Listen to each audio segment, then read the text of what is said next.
Hi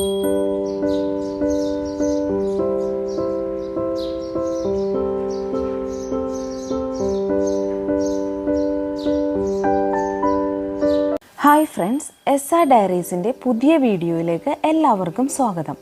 അപ്പോൾ ഇന്നത്തെ നമ്മുടെ ട്രിപ്പിൽ ഒരു ഹൗസ് ബോട്ട് യാത്രയാണ് കാണിക്കുന്നത്. ഇത് ഒരു ഡേ ക്രൂസ് യാത്ര അല്ല കേട്ടോ. ഓവർനൈറ്റ് ഹൗസ് ബോട്ടിലൊക്കെ സ്റ്റേ ചെയ്ത് കായലിൻ്റെ സൗന്ദര്യമെല്ലാം ആസ്വദിച്ചു കൊണ്ടുള്ള ഒരു യാത്ര. ആലപ്പുഴയിലെ വേമ്പനാട്ട് കായലിലാണ് ഞങ്ങൾ ഈ ഒരു ഹൗസ് ബോട്ട് എടുത്തിരിക്കുന്നത്. ഇതൊരു ബഡ്ജറ്റ് ഫ്രണ്ട്ലി ആയിട്ടുള്ള 3 ബെഡ്റൂം ഹൗസ് ബോട്ടാണ്. ഞങ്ങൾ 8 അഡൽട്സും 5 കിഡ്സും അടങ്ങുന്ന ഒരു ഗ്രൂപ്പായിരുന്നു. അപ്പോൾ ഞങ്ങൾക്ക് ചാർജ് വന്നത് 21,500 റുപ്പീസ് ആയിരുന്നു. ഇതിൽ ലഞ്ച്, സ്നാക്സ്, ഡിന്നർ, പിന്നെ മോർണിംഗിലെ ബ്രേക്ക്ഫാസ്റ്റ് ഇത്രയും ഇൻക്ലൂഡാണ്. ഞങ്ങളിവിടെ ഒരു 10:30 മണിയോടുകൂടി എത്തി. അപ്പോൾ പയ്യനെ ലഗേജൊക്കെ വെച്ച് ഇവർ ഒരു 11 മണിയോടുകൂടി ബോട്ടിംഗ് സ്റ്റാർട്ട് ചെയ്യുമെന്നാണ് പറഞ്ഞിരിക്കുന്നത്. ഇതാണ് നമ്മുടെ ഹൗസ് ബോട്ട്. ഇവിടെ ഒത്തിരി ഹൗസ് ബോട്ട്സ് ബോട്ടിങ്ങിന് പോകാനായി തയ്യാറായി കിടക്കുന്നുണ്ട്. ഇതിൻ്റെ ഇൻസൈഡിലേക്ക് വരുമ്പോൾ ഇതൊരു ലിവിങ് സ്പേസ് ആണ് കേട്ടോ. എല്ലാവർക്കും ഒത്തൊരുമിച്ചിരുന്ന് എൻജോയ് ചെയ്യാം. ഇവിടെ TV ഉണ്ട്, അതുപോലെ തന്നെ സ്പീക്കർ ആൻഡ് മൈക്കുണ്ട്. അപ്പോൾ നമുക്ക് ഒരു ഗ്രൂപ്പ് ഓഫ് പീപ്പിൾ ആണെങ്കിൽ എന്തെങ്കിലും ഒരു ഗെയിംസ് ഒക്കെ കളിക്കാനും പിന്നെ മൂവീസൊക്കെ പ്ലേ ചെയ്യാനും ഒക്കെ പറ്റും. ഇതൊരു 3 ബെഡ്റൂമോട് കൂടിയ ഹൗസ് ബോട്ടാണ് കേട്ടോ.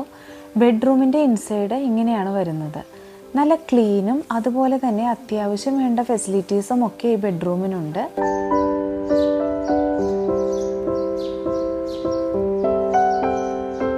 ഇത് കണ്ടോ, ഇതാണ് ബാത്റൂം. ഇതും അത്യാവശ്യം നല്ല ക്ലീൻ തന്നെയാണ്. പല കാറ്റഗറി ആയിട്ട് ഹൗസ് ബോട്ട് അവൈലബിൾ ആണ്. പ്രീമിയം കാറ്റഗറിയിൽ വരുന്നതും അതുപോലെ തന്നെ ബഡ്ജറ്റ് ഫ്രണ്ട്ലി ആയിട്ട് ഡിലക്സ് കാറ്റഗറിയിൽ വരുന്നതുമുണ്ട്.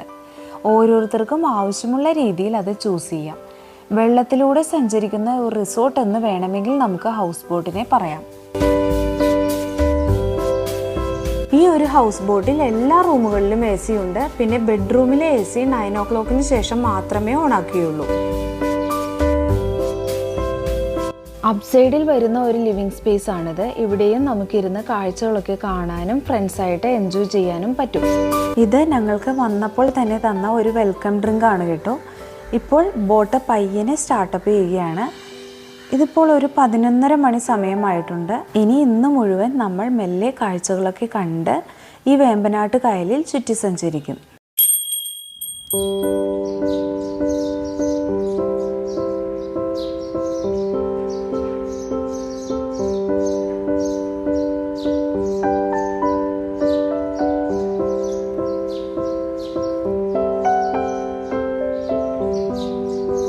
നമ്മൾ മെല്ലെ പോകുമ്പോൾ നിറയെ നല്ല പച്ചപ്പും ഹരിതാപവും എല്ലാം കാണാൻ സാധിക്കും കേട്ടോ.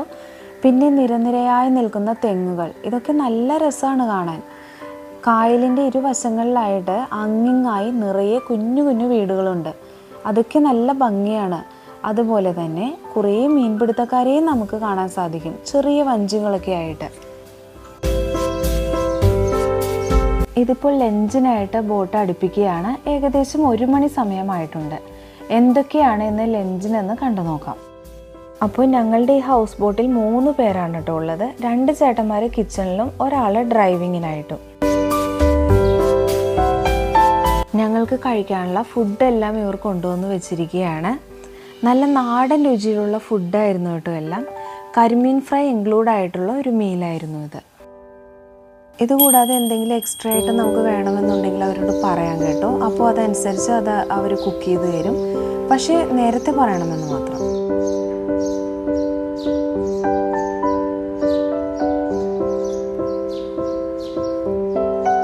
അങ്ങനെ കായലിലെ കാറ്റൊക്കെ കൊണ്ട് ഇങ്ങനെയുള്ള ഒരു ആംബിയൻസിൽ ഇരുന്ന് ഫുഡ് കഴിക്കാൻ നല്ലൊരു എക്സ്പീരിയൻസ് ആയിരുന്നു. ആ ചെറിയ വഞ്ചിയിൽ പോകുന്നത് കണ്ടോ, ഐസ്ക്രീമാണത്. സെല്ലിങ്ങിന് വേണ്ടി തന്നെ കൊണ്ടുപോകുന്നതാണ് കേട്ടോ. ഇതുപോലുള്ള ധാരാളം കച്ചവടക്കാരെ നമുക്കിവിടെ കാണാം. അപ്പോൾ നമുക്ക് ഐസ്ക്രീം വേണമെന്നുണ്ടെങ്കിൽ അവരെ വിളിച്ചാൽ മതി, അവർ വരും, നമുക്ക് അവരുടെ നിന്ന് വാങ്ങിക്കാം. അത് ശരിക്കും ഒരു മൂവബിൾ ആയിട്ടുള്ള ഒരു ഹോട്ടലെന്നോ അല്ലെങ്കിൽ ഒരു റിസോർട്ട് എന്നൊക്കെ ഇതിനെ വിളിക്കുക അല്ലേ. നമുക്കൊരു ഹോട്ടലിൽ കിട്ടുന്ന എല്ലാ ഫെസിലിറ്റീസും ഉണ്ട് ഇതിനുള്ളിൽ. അതേസമയം തന്നെ വെള്ളത്തിലൂടെ ഇങ്ങനെ ട്രാവൽ ചെയ്ത് കാഴ്ചകളൊക്കെ കാണുകയും ചെയ്യാം. ഇനി ഇവരുടെ കിച്ചൺ ഒന്ന് കാണിച്ചു തരാം കേട്ടോ. ഈ ചേട്ടന്മാരിപ്പോൾ ഞങ്ങൾക്ക് സ്നാക്സ് ഉണ്ടാക്കുന്ന തിരക്കിലാണ്. പറയാതിരിക്കാൻ വയ്യ കേട്ടോ, നല്ല ടേസ്റ്റിയാണ് ഇവരുണ്ടാക്കി തന്ന എല്ലാ ഫുഡും.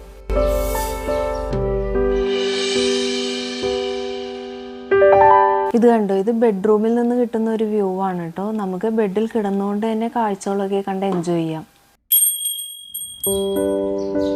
അത് സ്പീഡ് ബോട്ടാണ്.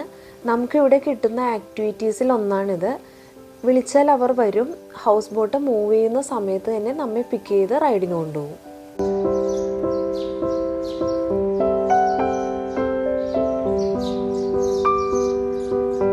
അപ്പോൾ ഞങ്ങളുടെ സ്നാക്സ് ടൈം ആയിരിക്കുകയാണ് ഗൈസ്. ചായയും നല്ല ചൂടുള്ള പഴംപൊരിയും ഇവിടെ റെഡിയാണ്. അപ്പോൾ അതൊക്കെ ഞങ്ങളങ്ങനെ ആസ്വദിച്ചിരുന്ന് കഴിച്ചു.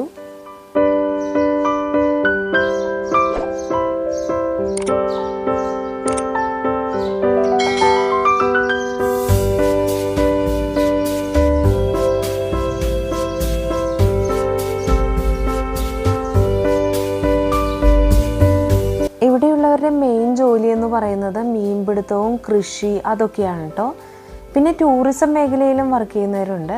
അത് കണ്ടോ, മിക്ക വീടുകളുടെ മുന്നിൽ നോക്കിയാൽ ഒരു വഞ്ചി കാണാം. ഈ ഹൗസ് ബോട്ടിലൂടെ ഇങ്ങനെ പോകുമ്പോൾ ഉണ്ടല്ലോ, കൊച്ചു കൊച്ചു വഞ്ചികളിലായിട്ട് മീൻപിടുത്തക്കാർ മീൻ പിടിക്കുന്നത് ഡയറക്റ്റായിട്ട് കാണാൻ പറ്റും. അതൊക്കെ ശരിക്കും റെയറായിട്ട് കാണാൻ പറ്റുന്ന കാര്യങ്ങളല്ലേ. മഴയോ വെയിലോ ഒന്നും തന്നെ വകവയ്ക്കാതെയാണ് അവരത് ചെയ്യുന്നത്. സ്വാദിഷ്ടമായ മീനുകൾ കഴിക്കുമ്പോൾ നമ്മൾ ഓർക്കാറുണ്ടോ അത് പിടിച്ചെടുക്കാൻ അവർ എടുക്കുന്ന എഫോർട്ടിനെ കുറിച്ച്? ഇത് സ്പീഡ് ബോട്ട് റൈഡിങ്ങിനായിട്ട് ഞങ്ങൾ വിളിച്ചതാണ്. അവരിങ്ങനെ കായലിലൂടെ അങ്ങിങ്ങായിട്ട് പോകും. അപ്പോൾ താല്പര്യം ഉണ്ടെങ്കിൽ നമുക്ക് വിളിക്കാം. പെർ ഹെഡിന് 300 റുപ്പീസാണ് കേട്ടോ ചാർജ് വരുന്നത്. അതൊരു 45 മിനിറ്റ്സ് ഒക്കെ നമ്മളെ ഒന്ന് റൈഡ് ചെയ്യിപ്പിച്ചിട്ട് തിരിച്ച് ബോട്ടിൽ തന്നെ ആക്കിത്തരും. ഇതിപ്പോൾ ഒരു 5 മണി സമയമായിട്ടുണ്ട്. നമ്മൾ തിരിച്ചു പോരുകയാണ്. ഏകദേശം ഒരു 5:30 മണിയോടുകൂടി നമ്മൾ യാത്ര തുടങ്ങിയ അതേ സ്ഥലത്ത് തന്നെ തിരിച്ചെത്തും. ഇനി വേറെ റൈഡോ കാര്യങ്ങളോ ഒന്നും തന്നെ ഇല്ല. ഹൗസ് ബോട്ട് കിടക്കുന്നതിനോട് ചേർന്ന് കിടക്കുന്ന ഒരു പ്രോപ്പർട്ടിയാണ് കേട്ടോ ഇത്. ഹൗസ് ബോട്ട് മാനേജ്മെൻറ്റിൻ്റെ കീഴിൽ തന്നെ വരുന്ന ഒരു പ്രോപ്പർട്ടിയാണിത്. ഇവിടെ കുറച്ച് പ്ലേ ഗ്രൗണ്ടും കാര്യങ്ങളൊക്കെ ഉണ്ട്. അപ്പോൾ ഈവനിങ്ങിൽ ഹൗസ് ബോട്ടിൽ നിന്ന് വെളിയിലിറങ്ങി നടക്കാനൊക്കെ നമുക്ക് പറ്റും. കുട്ടികൾക്ക് നന്നായിട്ട് ഓടിക്കളിക്കാം. ഇത് കണ്ടോ, പക്ക ട്രഡീഷണൽ രീതിയിലുള്ള ഒരു കേരള ഹൗസ്. അപ്പോൾ ഇവിടെ നിന്നുകൊണ്ട് ഞങ്ങൾ കുറേ നല്ല നല്ല ഫോട്ടോസും വീഡിയോസും ഒക്കെ എടുത്തു കേട്ടോ. ഒരു 7:30 മണിയോടുകൂടി ഞങ്ങൾ തിരിച്ച് ഹൗസ് ബോട്ടിൽ തന്നെ കയറി കേട്ടോ. അപ്പോൾ ഈ ചേട്ടന്മാർ ഞങ്ങൾക്ക് നല്ല അടിപൊളി ഡിന്നറൊക്കെ റെഡിയാക്കി വെച്ചിട്ടുണ്ട്. ഡിന്നറിനായിട്ട് ചപ്പാത്തി, ചിക്കൻ കറി, ദാൽ ഫ്രൈ, പിന്നെ ചോറ്, കറികളെല്ലാം തന്നെ ഉണ്ടായിരുന്നു. ഇതിൽ ഈ ചപ്പാത്തി ആൻഡ് ചിക്കൻ കറി ഉണ്ടല്ലോ, ഒന്നും പറയാനില്ല, ഭയങ്കര ടേസ്റ്റായിരുന്നു.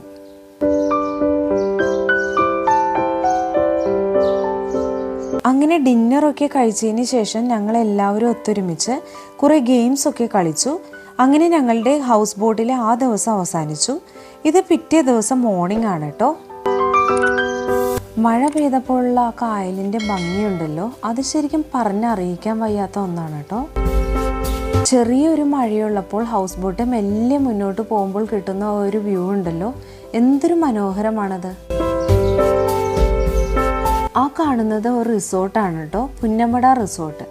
നല്ലൊരു റിസോർട്ടാണത്. ഇവിടെ ഹൗസ് ബോട്ടിങ്ങിനായിട്ട് വരുന്നവർ പകൽ മുഴുവനും ഹൗസ് ബോട്ടിൽ സ്പെൻഡ് ചെയ്ത് രാത്രി ഒരു റിസോർട്ടിൽ സ്റ്റേ ചെയ്യണമെന്ന് ആഗ്രഹിക്കുന്നുണ്ടെങ്കിൽ ഈ ഒരു റിസോർട്ട് ചൂസ് ചെയ്യാവുന്നതേ ഉള്ളൂ. ഇത് ബ്രേക്ക്ഫാസ്റ്റ് ആണ് കേട്ടോ. ബ്രേക്ക്ഫാസ്റ്റിന് പുട്ടും മുട്ടക്കറിയും ഉണ്ടായിരുന്നു. പിന്നെ അതുകൂടാതെ ബ്രെഡ് ആൻഡ് ബട്ടർ, ബനാന ഇതൊക്കെ ഉണ്ടായിരുന്നു.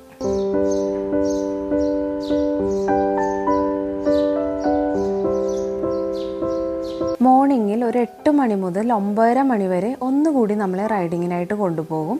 9:30 മണിക്ക് നമ്മൾ തിരിച്ചെത്തി 10 മണിയോടുകൂടി ചെക്കൗട്ട് ചെയ്യണം. അപ്പോൾ ഞങ്ങളുടെ ഹൗസ് ബോട്ടിങ് ഇവിടെ അവസാനിക്കുകയാണ്. ആർക്കെങ്കിലും ഇങ്ങനെയൊരു ഹൗസ് ബോട്ടിംഗ് സ്റ്റേ ആഗ്രഹിക്കുന്നുണ്ടെങ്കിൽ ഡിസ്ക്രിപ്ഷൻ ബോക്സിൽ ഒന്ന് ചെക്ക് ചെയ്താൽ മതി. കോൺടാക്റ്റ് നമ്പർ ഞങ്ങൾ അതിൽ മെൻഷൻ ചെയ്തിട്ടുണ്ട്. ഞങ്ങളിടുന്ന എല്ലാ റിസോർട്ടുകളുടെയും കോൺടാക്റ്റ് നമ്പർ അതാത് വീഡിയോയുടെ ഡിസ്ക്രിപ്ഷൻ ബോക്സിൽ ഇടാറുണ്ട് കേട്ടോ. അപ്പോൾ ആവശ്യമുള്ളവർക്ക് അത് റെഫർ ചെയ്യാം. ഈ ഒരു വീഡിയോ നിങ്ങൾക്ക് ഇഷ്ടപ്പെട്ടുവെങ്കിൽ ലൈക്ക് ചെയ്യുക. എന്തെങ്കിലും ഫീഡ്ബാക്ക്സ് ഉണ്ടെങ്കിൽ കമൻറ്റ് ബോക്സിൽ ഇടുക. പിന്നെ ഇതുവരെ ഞങ്ങളുടെ ചാനൽ സബ്സ്ക്രൈബ് ചെയ്യാത്തവർ ഞങ്ങളെ ഒന്ന് സബ്സ്ക്രൈബ് ചെയ്ത് സപ്പോർട്ട് ചെയ്യുക. ഇനി മറ്റൊരു നല്ല വീഡിയോയുടെ നമുക്ക് വീണ്ടും കാണാം. Thank you for watching. By.